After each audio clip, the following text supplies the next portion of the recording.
welcome to, it's not a bit this time. I literally forgot what the name Oh, is. it's been a while. Resignation, Under the Bridge. Oh, yeah, okay, yes, that. Thank you, Glen. Hello, Yes. hello. Yeah, because, it's been a while, but there's a new Star Trek cartoon season that's airing, right? Hey, it's actually been airing. Well, doesn't matter when you listen to this. It's all. That's right. It's all content. This podcast exists outside of time. Right.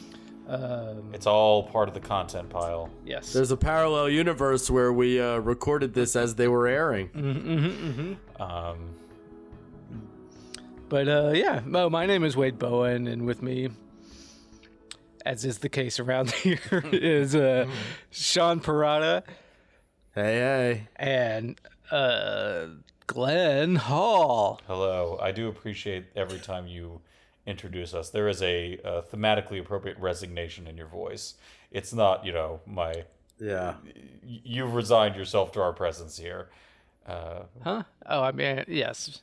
Yes, I have. But, I mean, well, Smart.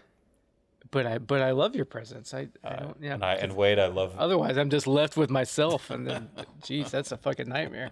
And Wade, I love being here. You sound like it.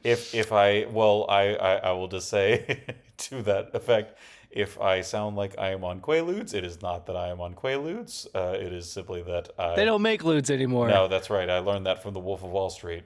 But yeah, they did make them in for one hot minute in Greenpoint, Brooklyn, in a basement underneath the place where my roommate worked, where they were making designer drugs for hipsters, and they brought back Quaaludes. Oh my God. But then he went into work one day, and then the ATF and FBI, everybody shut the building down, and they don't make ludes anymore again. Hey, man, what the fuck? Sorry. I watched this episode like 2 weeks ago because I was on top of it, and now I don't remember it. So I'm going to talk about my life. Well, we can talk a little bit. I just discovered on the Wikipedia that the Modern Family chick with the big tits is Erica. I didn't know that. Well, which one's I was that? about to say, Sofia Vergara? It's really not. No, the daughter. So the one that's like 4 feet tall, or the younger sister? Yeah. Thank God no one listens to this podcast. Look. Yeah, thank God no one listens. But if you're talking about a body on the Modern Family, it's going to be Sofia Vergara. Listen, just look up Ariel Winter, all right, and you'll she's see pretty quickly. She's the younger sister, right? The nerdy one. Yes. Yeah. Okay. I do want to. Yeah, she ended up with them thangs. Okay. All right. I do want, and if I recall right, she ends up dating like Joe Mandy on the show. I think because I feel like someone. I don't watch that show, Glenn. I'm a grown up. And then the other one got with what's his name from. In real life, the other one's married to Wes from The Bachelor. Oh, that's right. Mia, my wife told me about that. Oh. And I didn't watch the show regularly past a certain point. But there was like one time where it was like we were in a hotel or something and it was on TV and I was like, oh, that's Joe Mandy, like from the comedy world. Is like good for him for getting a recurring role on this. No, yeah. Jesus, these things are huge. Okay, well, the other one on the show gets with what's his name from Righteous Gemstones and Adam Devine. That age communist. Yeah, I didn't know that. Really? I get like that makes sense. That's exactly right. Because she's like literally a hobbit. I think that actor is like she's like but she's like short. Yeah, she's very little. She might technically be a little person by her height, but she. Yeah, I don't know anything. That's not a show I watched either. So why are we still talking about it? Well, I apologize. I think she had a reduction. Okay. All right, I'm gonna mercifully move us on from this point and just finish the thought I was attempting to make earlier. Thank you. Which is that she's in Star Trek, Glenn. I'm on topic. That's true. Thank you. But I. That's true.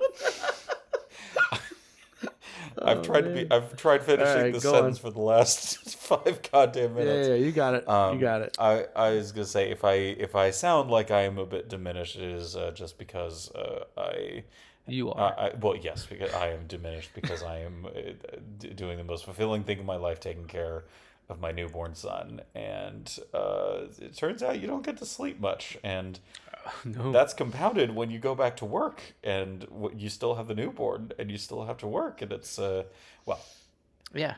so if I sound a little bit like low energy Jeb, just you know, I got a really good excuse. Yes, indeed. Please, I cannot stress this enough. Clap. Hey. I don't know. You need something more fulfilling in your life. Try checking out them titties again. They're gonna do it for Sean, you, brother. I can't save you from yourself. Yeah, right. They're gonna. So yes, we're back. We're talking Lower Decks. First 2 episodes of which I can't remember if you said this or not, Wade, but the final season. The final season. This is the last run. Yeah. And Oh yeah, I forgot. Glenn likes to pretend he's the host of this show. you know what? I'm gonna let him take it on this one. Hey, look. All right, Glenn, carry on. I'm gonna give this to him. He deserves it. Yeah, he's a father. That's right. Well, he's put up with us for. That's right. This. However, 5 seasons of this show plus 10 or how many others of other shows. Yeah, you know God, I'm gonna a lot of Trek. Yeah. That's right. This season, I get to be the roaster. That's just how it works. All right, Kenny Rogers, Yeah, go ahead. Damn right. I'm the gambler. That I have no other Kenny Roger polls. Oh no, shit! I do. Hey, did your guys' Instagram stories progress bars start going down the opposite direction? What? The progress bar, like the scrubbing line for the video. Huh? Yeah, when you're watching the stories on top, the bar that shows you how much time is left. Yeah. What? That's. Yeah. Mine goes from right to left now. I'll admit that I've never noticed that feature. Also, why are we talking about this? Yeah, it's a bit of a non sequitur there, Sean. So roast away, Glenn. Take it. Yeah, thank you. From here. I do just want. I just thought of it. I don't know. Christ. Just trying to connect with my fellow Well, man. you try connecting on the podcast that we all agreed to record on the topic we agreed to discuss. Hey, look, yeah. What the fuck? All right, carry on. What's that? Connecting with your fellow man isn't like non sequiturs. It's hey, remember this is the topic of the discussion we're having. Exactly. Here's something related to that. Oh, okay. All right, I'm learning. I'm figuring it out. We're gonna walk everybody through being a human before this show's over. Yes, but this is Well, that happens in this episode. yes, and this is a under the bridge edition of Star Trek Resignation, and we are discussing the first 2 episodes of season 5, both airing on October 24th, 2024.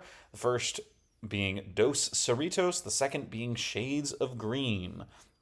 And, you know, I feel like these two arguably, you know, could have been stuck together as a single episode of a live action Trek show. Yeah, it's a 2-parter. Yeah, exactly. It kinda... I mean, this is clearly like it's a continuation of the series finale. Season finale was a cliffhanger because Tendi goes off and has to go back and be with the green people again.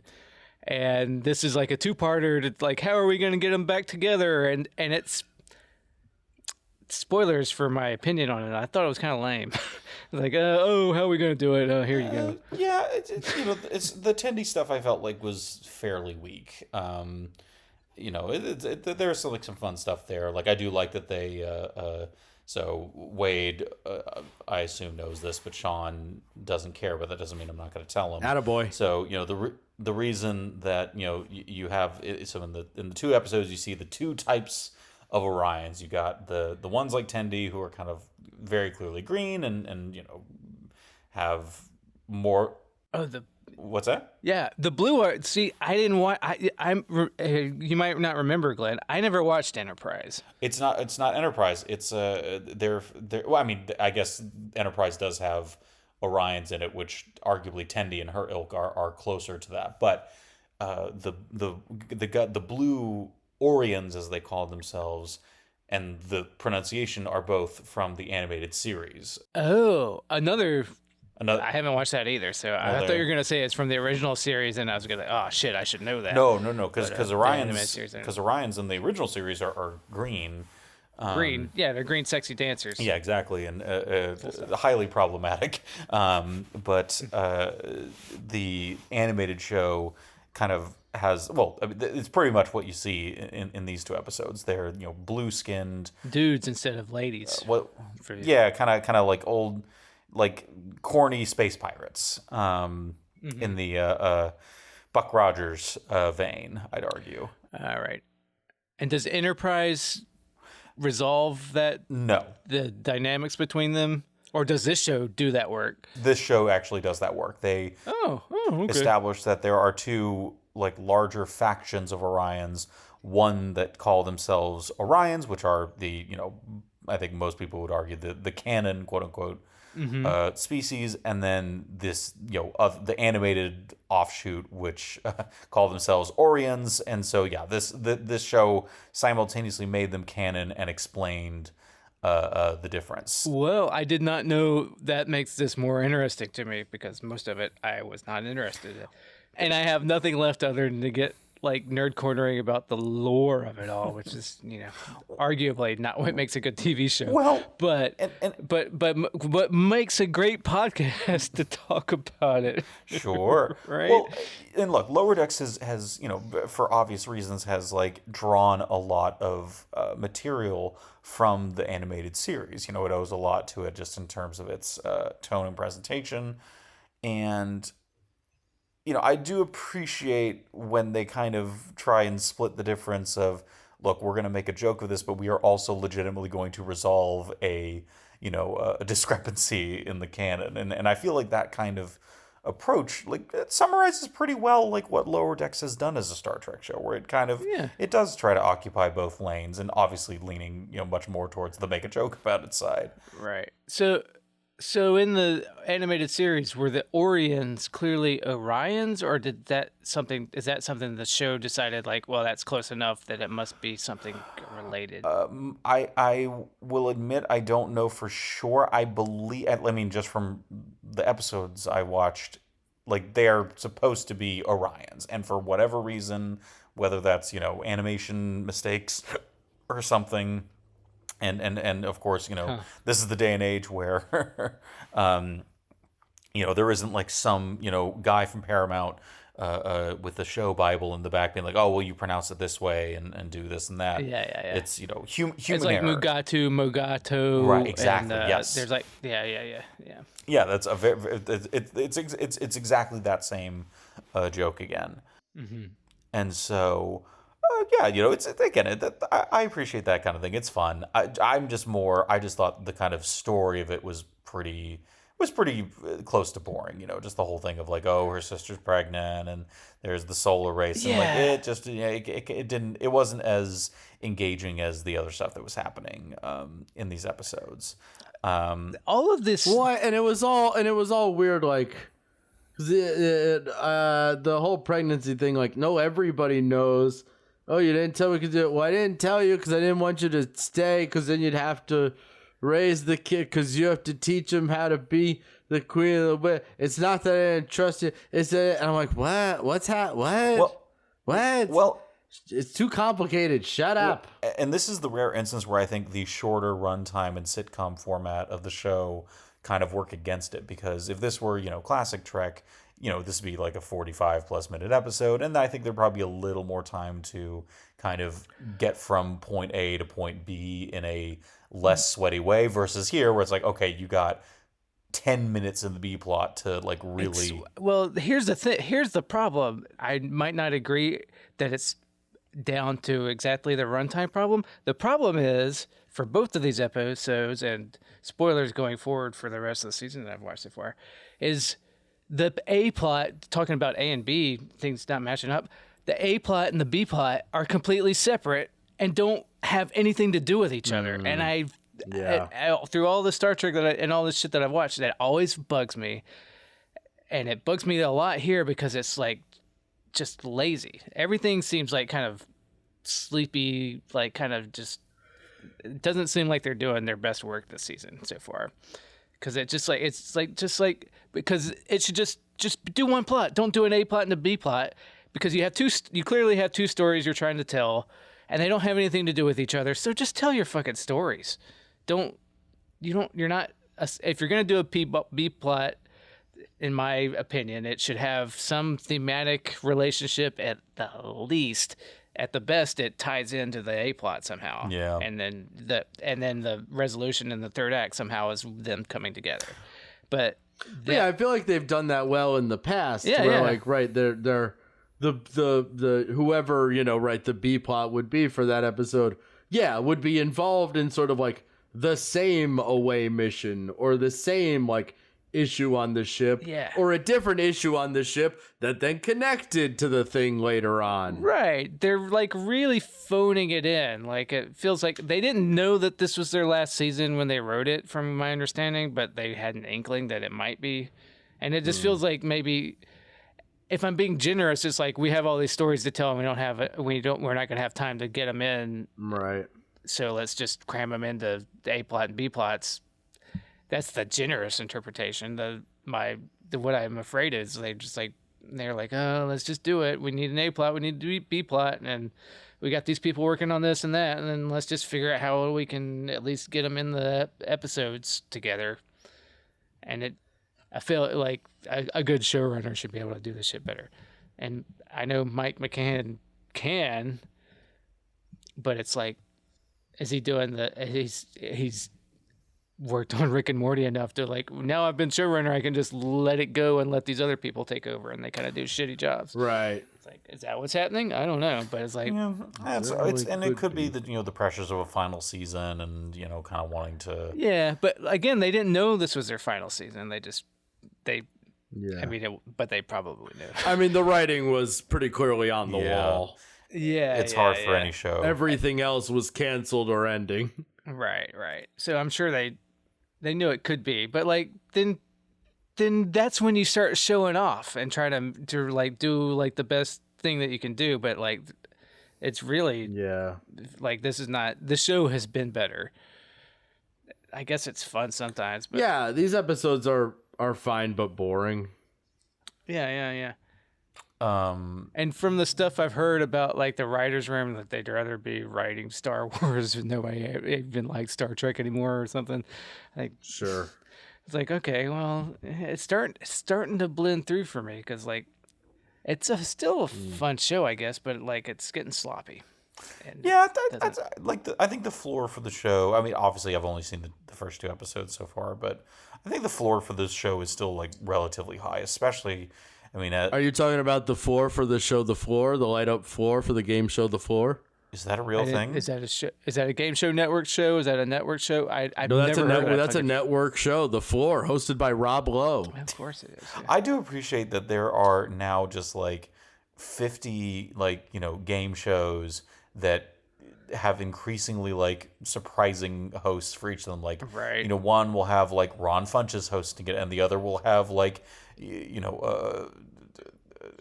well, they're cheap and you can knock them out real fast. I think that's right. But some have people that like like, I guess Rob Lowe's a good example of like, I kind of would think that this would not be the kind of, it seems kind of beneath him at this point in his career, but it does. But then after that last strike, they were all scrambling to get the work they could. Yeah. I guess. Yeah, I don't know. I think also like what's Rob Lowe's career now? I don't think Rob Lowe needs the money. But like true. Post Parks and Rec, like I don't really know what Rob Lowe's up to. I liked The Grinder, but it didn't go. He's in I know he's in a Netflix like Hallmark-esque movie about like rescuing an elephant or something like that, if I remember right. Great. My wife. Those don't pay very well, so I bet the Netflix ones actually probably pay pretty well. They might, yeah. Like there's no Operation Dumbo Anyway, Drop. the floor is where two people look at pictures and say what the picture is, and the one who does it better wins. Are you serious? That doesn't even have anything to do with the floor. The floor is like everyone's on a light up square with a category. So one will be like fast food, and they'll show you like the McDonald's logo, and you have to say that it's McDonald's. And the one next to it will be like U.S. presidents, and it'll show a picture of a president. You have to say the president. But the conceit of the floor is that they're all standing on one. Is that what it sounds like to me? Yes. So everyone's in a little square, and so when the floor randomly picks you, you challenge someone adjacent to you, and if you win, you get their portion of the floor. Okay. Because I was like, I don't want to break it to you guys, but I'm also being supported by a floor right now. Yeah. No. So the goal is to control the floor.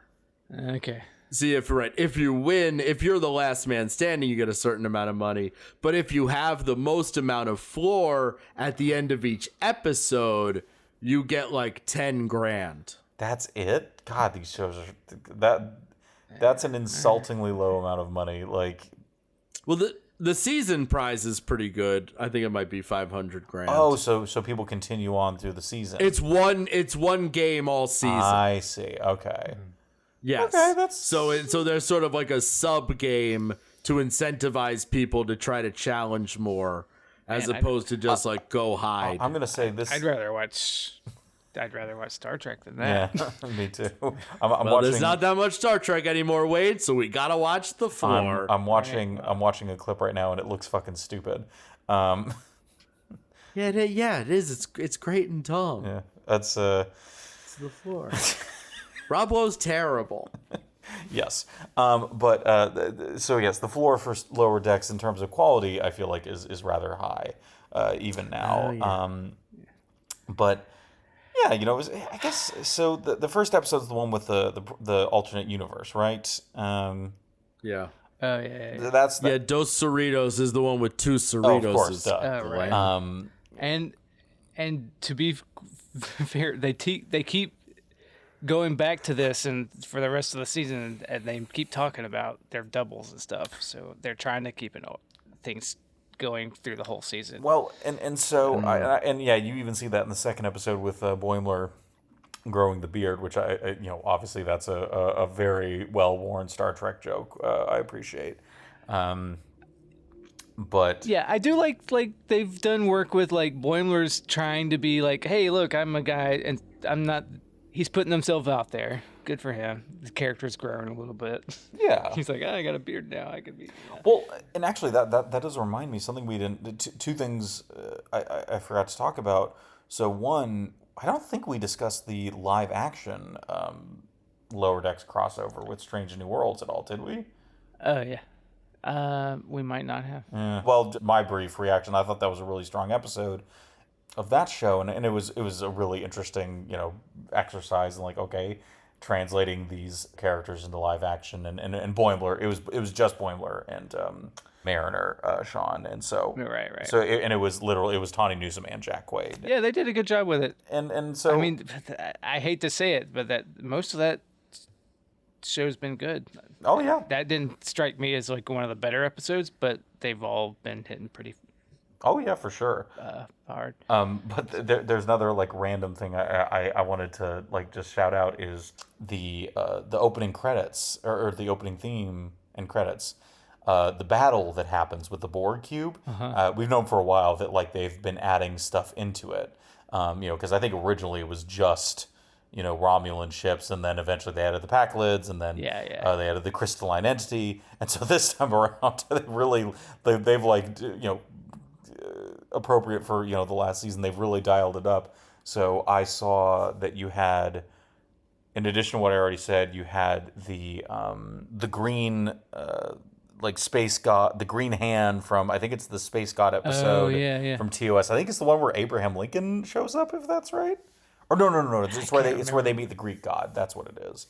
And then I think there's like a big thing in the background, which I think is the galactic barrier from Final Frontier, the Star Trek V. I think I'm not as confident about that one, and I feel like Star Trek V, they don't go to the galactic barrier; they go to the center of the galaxy. Thank you. Oh God, how embarrassing. Right. Come on, they go back through the galactic barrier in season 4 Discovery. Oh God. All right, clock's ticking. Yes. What else we got? Yes. And then of course the I think this was their last season, but the beacon from Yeah, fuck you, Sean. At least we're talking about Star Trek this time. I was talking about the floor. Yeah. Jesus Christ. Sorry. This season we're gonna yell at Sean more than That's Glenn. right, yes. Because Glenn's got a baby. That's right. Yeah. And Sean's being one. God damn it. Yeah. Glenn's protected himself, and That's right. I still only have 3 dogs. They're very cute dogs, though. Oh, listen, dogs. they're great. Okay. I think 3 dogs equals 1 baby, right? Sure. That conversion track. Millennial math, we'll call it. I will always remember the time Yeah. one of Sean's dogs just looked at me right in the eye and just pissed all over Sean's floor. Yeah. And actually, That's pretty funny. my son did something very similar the other day. There you go. See? Yeah, he'll do that. Yeah. So yeah, at least 3 dogs. Yeah, sure. There. But Same thing. anyway, so back to the episode itself. I do just want to point out that, look, I appreciate the angle they went with for the alternate universe stuff. It is ground that's kind of been pretty well trod, especially by Futurama's parallel universe episode. Like the whole thing of like, oh, this universe is slightly different. There's an argument over which is like the main universe. Like Futurama did that, and to be frank, they did it a lot better. I don't remember And that. so it's. I mean, the whole thing is that in Futurama, the only difference is that coin. Yeah, we don't have to. Oh, it's just that coin flips have the opposite result, and Okay. yeah, it's great. It's a great episode. Everyone should watch That's it. that's not the same thing as this. No. Not exactly. But I mean, But it's they do establish it's a trope to do the alternate. Yeah, what's different thing. I mean, I'm not mad at that just because Futurama did it better. Yeah. No. I'm not mad about. I'm not mad about it either. Please don't put in the newspaper that I was mad. But Tell everybody. well, I guess my point being is that at least from my own biased view, it's like okay, this is kind of treading familiar ground, and like it's not as engaging as a result. But I don't know. It's just like so many times we've talked about Lower Decks, where it's like even for the episodes that like don't really hit, I feel like this is still like enjoyable. I enjoy watching this 100 times more than even the best episode of Discovery. Like, Oh yeah, I mean, it does sound like I've been pretty negative on the show, right? And I feel like, and last season I was pretty negative on it too, right? But I do enjoy watching the show. It was fun seeing, like I said, I like the changes that Boimler's gone through, where he's trying to put himself out there. Like I said, Mariner, they've changed. That character's grown, where she's trying to, like, oh, maybe I won't just, try to reject command, or I'm going to try this out, being the good at Starfleet person or whatever. And it's fun, like when she was with the Captain Mariner stuff, when she's on the other ship, and it's like, oh, wait a minute, this person sucks, Yeah. I see what they're doing. So there's some good stuff there, but I'm still mad at, like, the Tendi plot was lame, which sucked because it was a nice cliffhanger at the last season. yeah, it's they could have done something more ambitious. Yeah, Tendi just sort of showing up and being like, I want to be a nice pirate, and I'll be back to the Cerritos in 20 minutes. Right, like, and it's all right. yeah, and I can't harp enough about, like, just fucking make your A and B plots Yeah. interact, at least thematically, if not, story-wise. And they didn't do either of that. It feels completely insane to not have the Lower Decks crew like hatch a plot to get her back. Right. It's Like, just, shouldn't they be the ones like? well, my sister really actually does love me. Yeah, and Yeah. Also, Yeah. Shouldn't they somehow like provoke this war that happens between the Orions and the Orions? Like the fact that they're not involved at all, and then they're like, oh, by the way, like, here's all this gold and cash. right. They're like, oh, great. we've returned to the status quo, and it's like, that's funny, but like I do. Yeah, were they just rushing to get through it? Like, this stuff is like this is like first draft shit. Like, yeah, I think that's exactly what it was. I think it's 10 episodes. Yeah, and I think it's a 10 episode season versus like 22, but like, you can do a 10 episode. You just have to massage it for a while, and do more drafts of it till you get it to where it is like better. But like, this feels like maybe they're on a timeline. I'm sure they are. yeah, and I'm sure like, there's. All right, we got these writers team has done it, and here you go. I was like, well, okay, but like, I don't know, massage this shit, make it better. Come on, guys. I do appreciate the story element of like, okay, new Federation member planet. They are moving to post scarcity, which means there's a whole lot of physical currency that just needs to be like. Oh yeah, that was fun. Yeah, completely discarded, and the idea of like, okay, there's going to be some like holdout capitalists that are going to be resentful, and and that was one way that the plots interacted, I guess. Yeah, So I do. one thing they did. Sorry, excuse me. I do always appreciate the ambition Lower Decks has in, again, like simultaneously making a joke and fleshing out, things in like the Star Trek universe, and that's something I'm gonna miss. I don't know exactly how you kind of replicate that in the live action Treks. Strange New Worlds, I think, obviously there's not the emphasis on like the joke side of it, but I think Strange New Worlds also has an interest in kind of expanding things, at least in terms of like, okay, what was like the TOS status quo, and how can we build on that? Like they're kind of trying to do that with the Gorn. I'm not by making them aliens, like. Yeah, they basically are xenomorphs, exactly. Yeah. So I mean, they're trying to do the work, and but like they're not doing it in the way that this show is, where they're like just taking like, clearly this is animated series stuff, and we're making it like fit into the like, because Stranger New Worlds is like, yeah, but we're doing it different, like Spock and Chapel fucked. Yeah, you didn't know that happened because it didn't happen, but now we're making it where it happened. I mean, look, and everything looks different. Like they don't play with the designs the way that a cartoon show might. I do think, just side note, I do think Strange New Worlds will eventually introduce some sort of story conceit that Spock or Chapel or both of them do not remember that they fucked. Yeah, I think that's inevitable. But hey, for now, I appreciate. Spock railed the nurse. Good for him. Right. I mean, yeah, I don't care because the stories are better, so I don't really care about the canon of it all, so fuck it, fine. But it's fun with this show gets to play with that in a way, and Strange New Worlds more like wants to expand on that, and rather than like try to make it fit the way that the nerds can like, oh, this is how they fit squared. Put that peg through that round hole. Strange New Worlds is like, we're just gonna take the stuff we'll from the original series and tweak it and expand on it and to its own thing, and whether it really fits, who cares? Well, it's more front and center in Strange New Worlds, and like the Orion thing is a perfect example. Where it's like you did not realize that was like them trying to square a circle from the old series. Yeah. And I don't know which approach is better, and I guess I'm glad we have both. Mm-hmm. But if I guess if I had to pick one, just for the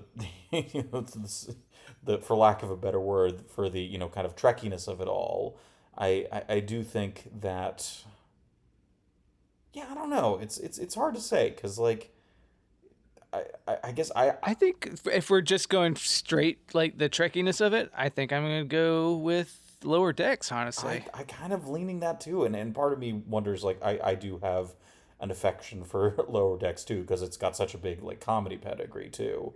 Right. But also we're like a niche audience. They're trying to like, if you're trying to grow it for normies that aren't in on this shit like we might be, like you, me, and Sean. But what up? Yeah, like then if you're trying to get the people that like my mom or whatever. And then Strange New Worlds is probably going to work better for that. Yeah, I think that's a good way of putting it. Like, and that's probably a bigger audience, So I gotta assume so. Yeah. But yeah, that show got another season. This one did not. Yeah, so, there you go. Oh shit! Shots fired. But will Strange New Worlds get 5 seasons? Is the question. Probably not. Yeah, I mean they. All right, so how do we like Shades of Green? How do we like Shades of Green? The next episode. It again kind of fine. Like I said, I liked the post scarcity like element of it. As far as like the plot, it's like it's the thing about repairing the shuttle. I didn't really care all that much about that. The pregnancy thing, that's actually I think another good example of like, okay, this is just like a pretty sweaty premise that the kind of expedited the shorter runtime kind of doesn't give him a chance to really. Do you like the Bointers? Yeah, and let's make a real shitty O. Henry story out of it. Like, but I was doing it for you. But I was doing it for you because we don't have conflict. We like the Bointers. Oh yes, the right? Bointers were fun. I did like that. That was a good payoff. Yeah. And I will say, it reminded me there's like an episode, I think in like season 1 or 2, where he uses like "boy me up" for transport requests, and there's like a point later in the episode where like it's like a really intense emergency situation, and Mariner just screams "boy us up," and it's like that's the kind of commitment to the bit I always appreciate, and this episode did the same thing. Yep. Look, there's always something fun. Yeah, the show knows how to tell a joke. Yeah. But I'm trying to remember what else happens in that. So they do the solar sail race for the wealth of the blue Orions, and that doesn't work out, and that again labored plotty thing to get to point B of, okay, we have all this gold, we're giving it to Tendy's family, so everything's fine, and we're back to the status quo. Well, yeah, even like having them tie and you being like, oh, nice, like she solved it. And it's like, no, everybody loses because they wanted the treasure. And it's like, brats. But then they win. Oh, they still win. Look at that, isn't that fun? But something interesting to me is, and I think Wade suggested that this is actually what they're doing. By referencing the parallel like universe counterparts, is that Boimler seems to be like up to something by like because he stole the magazine, the pad with the magazine in it about his all his decisions and whatnot in the other universe, and so I'm like, is this like a season-long thing? And it sounds maybe like that's the case, but you don't spoil me. No, that's not what I was talking. Yeah, I mean, right. There's, even just looking at like. Sorry, go on. That's not what I was talking about. Oh, well, I thought you said that they like referenced their parallel counterparts. Shut up. So they even do. just like just looking at like there's an episode. It's more like episode 5 is called Starbase 80. Right, and they talked about that. That's a bit. Yeah. Yeah, that's the one where they're like, oh, but it's more with the captain than Boimler. Okay, interesting. All right, well, spoilers. Yeah. Yeah, but. Yeah, Glenn, here's a Bointer for you. Don't assume shit. Sean, do I have to remind you about my baby? You don't have to remind me about shit, Glenn. I was just giving you a Bointer. I'll give you a pointer. I've been wanting you to for all the years I've known you. Oh, my. Oh, it's getting sweaty in here. That'd be great. It is so cold in my house. Oh, boy. Pointer, should I say? Right, they get kidnapped. The hedge robot. Oh, that's right. I forgot about that part. Yeah, that was fun. That was good. That was fun. I failed as a guard and a gardener. Like you failed to water the prisoners. Yeah, good line. Yep. And was there? Oh, again, the shuttle thing. That was what I was forgetting. The shuttle subplot of like, Rutherford's mad or sad that like. Lynn fixed the shuttle, right, because he wanted to work with Tendy. God, yeah. Aggressively did not care about that. No, even like even the Rutherford stuff in the first episode, I feel like there's a lot more you could do with him confronting like a robot that's so sad about Tendi that he gives up all of his humanity, and instead he's just like, I put a friendship chip in you. We're friends. It's like, okay. Yeah. Yeah, bud. All right. I do applaud their restraint that they did not make use this for like another Badgie thing. Like somehow, like, the robot Rutherford had Badgie in his OS or something like that. Like I was I was fully expecting that to like play into it, but it sounds like they had some restraint in that regard. I guess. Well, they didn't with the last Badgie episode, so so good for them. I didn't like that one, if you remember. Yes, I do recall. I think we're done with Badgie until I'm sure it'll pop up at some point this season. Yeah, Badgie betrayed us. Yes, that's right. I didn't leave the Badgie party. The Badgie party left me. That's right. I'm I guess any other strong takes from these two episodes? I think I'd say like pretty like mediocre season premiere, I'd say. I thought so too. Yeah. Yeah. For me it was the weakest, but like the weakest of the season premieres. Yeah, I think so. Yeah. I don't remember season 4, which I was pretty rough on, but like, yeah, this one seems rougher than season 4 for me. So I'm trying to remember. Oh, season 4, that was the Tuvix episode.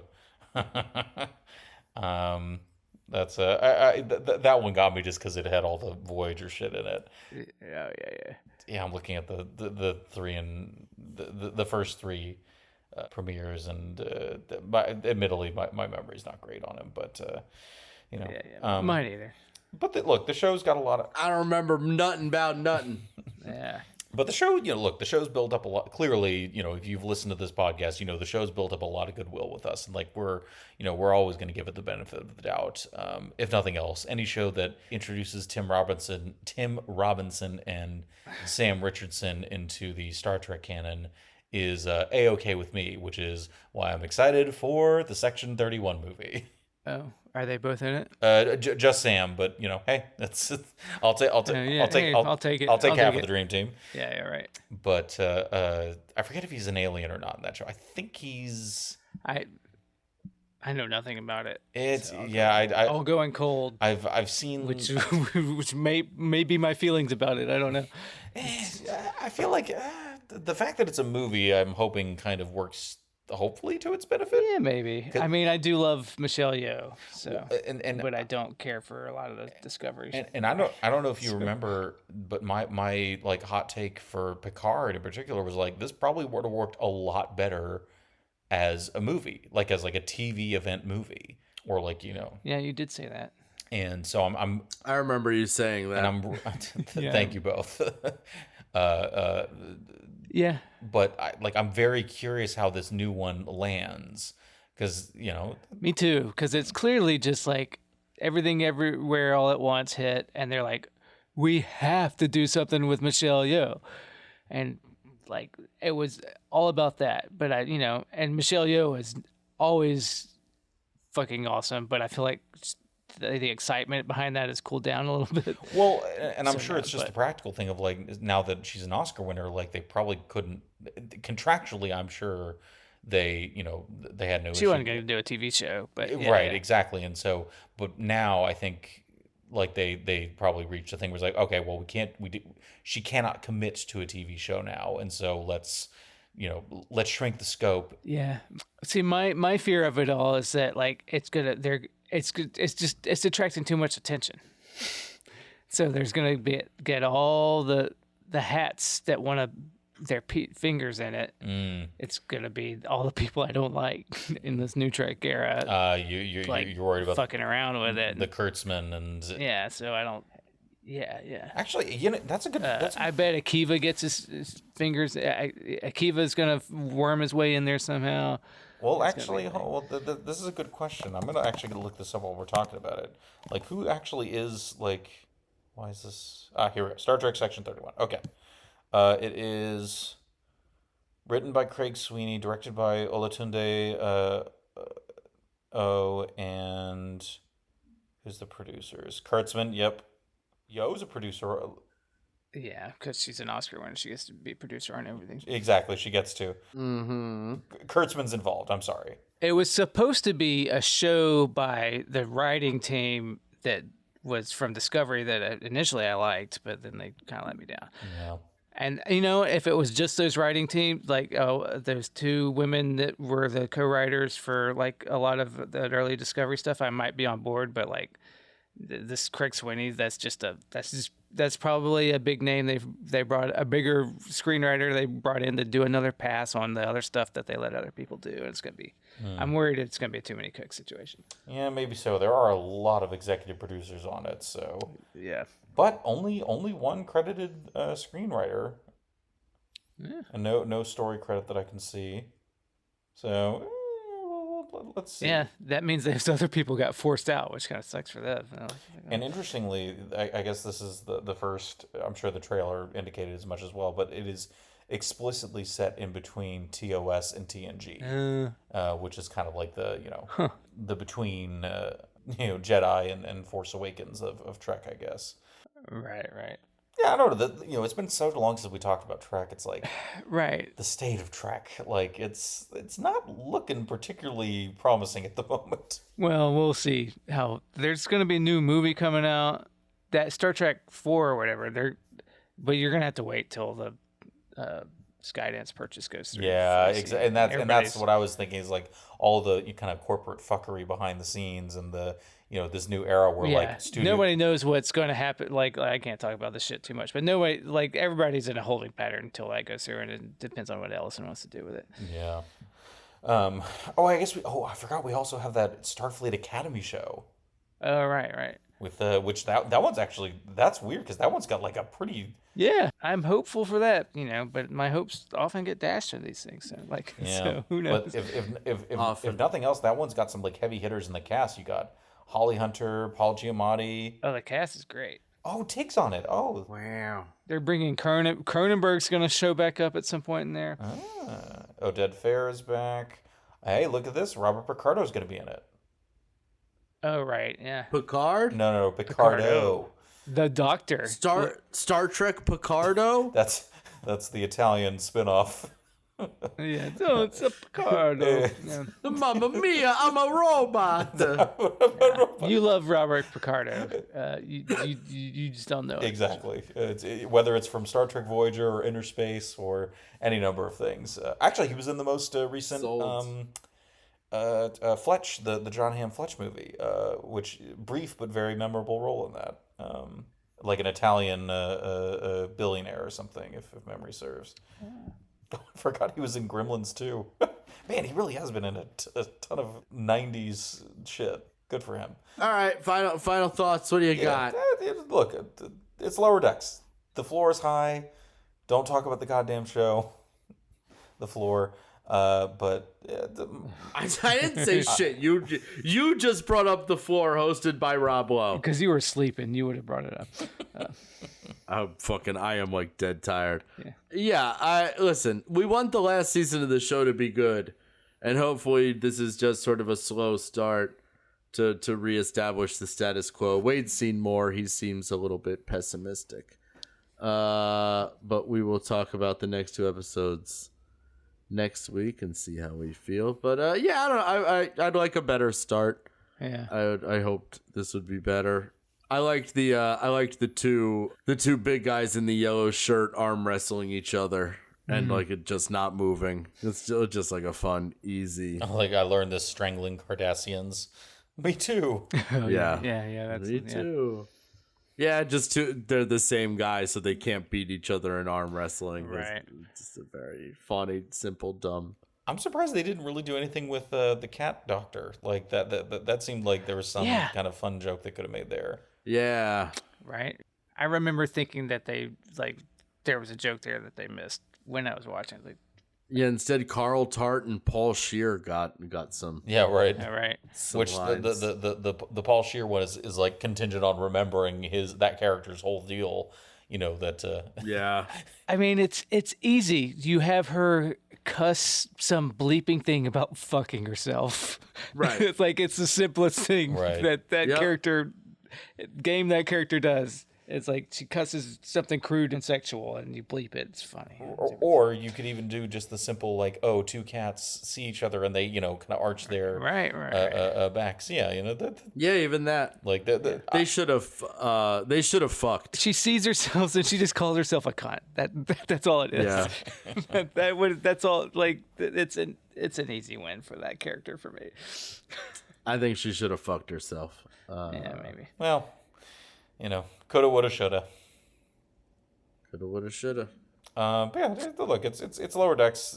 I have total confidence that we're gonna find plenty to enjoy in the coming weeks. Yeah, I was plenty to enjoy in this. I'm not. Yeah. Yeah, like I still enjoy this, even when I complain about it. Like the whole A/B plots thing, not interacting, drives me fucking bonkers. But that's not new. That's since I was talking about DS9 on the Rules of Hackers edition. That I'm still doing that. I was on that tip then, so I do enjoy the show. Wish it were better at this last season. It's not going out on top. That makes me sad. And in terms of utopian fiction, who knows? Maybe we'll find ourselves talking about a notable recent movie that discusses that same concept in some way, shape, or form. Oh, maybe. There's a movie version of The Floor? Look, guys, we need to have a discussion about the future, and maybe we will someday. Yeah! Hey, guys. What do you think of this boner? Nope. Save it for the pod. Oh, man. The best. There's so much I want to talk about, but we're half of. Anybody got any plugs? plug your baby. My baby's very cute. He's confirmed. He's very cute. He tries to eat his hand all day, and he's very angry that he hasn't quite gotten the motor skills for it yet. Sure. And it's having a kid's great. It's the most tired I've ever been, but it's also the most fulfilling thing I've ever done with my life. So yeah, sure, I'll endorse the concept of having a child if you're ready for that in your life. So smart. If anyone's anywhere near Cranford, New Jersey, the local brewery, Yale Terrace Brewery, awful brewery, terrible beer.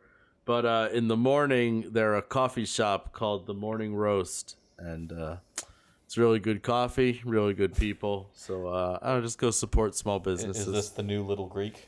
Well, yeah, but this is an actual small business in my community that I want to, drive all our New Jersey listeners to.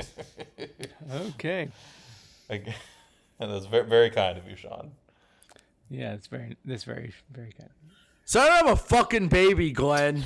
Yeah, it's hard I'm sorry, I'm not trying to go steal one or something. I don't know. No. I'll find. Yeah, all right. I'll find one. I'm glad we could. Jesus Christ. Street baby. Again, thank God no one listens to this. Find a street baby. Yeah. Lure him in with a picture of Ariel Winter. That'll get his attention. I just hope I don't ever have to turn this podcast over to the any investigative agencies. We'll flip right on you, Sean. Yeah. As well you should. You guys have families. Right, exactly. Right away. But that's all I got. All right, no, that's good for me. Let's be clear. Nothing I've said is indicative of a crime being committed. No, he has no interest in actually having any babies. Don't worry. No, I don't want them. Yeah. Yes, I have it on good authority that he's. If he's talking about my vasectomy, I was trying to. I couldn't. Yeah, that's fine. I couldn't think of a joke, and I also wasn't sure if you were comfortable with me fully vasectomized. Guys, be careful if you get a vasectomy. There was a hole in my balls for a while. Oh yeah, I heard. All right. We're such different people. Good night. Good night. Good night. Hit the self-destruct code. Beta cock. Cut. Love his balls.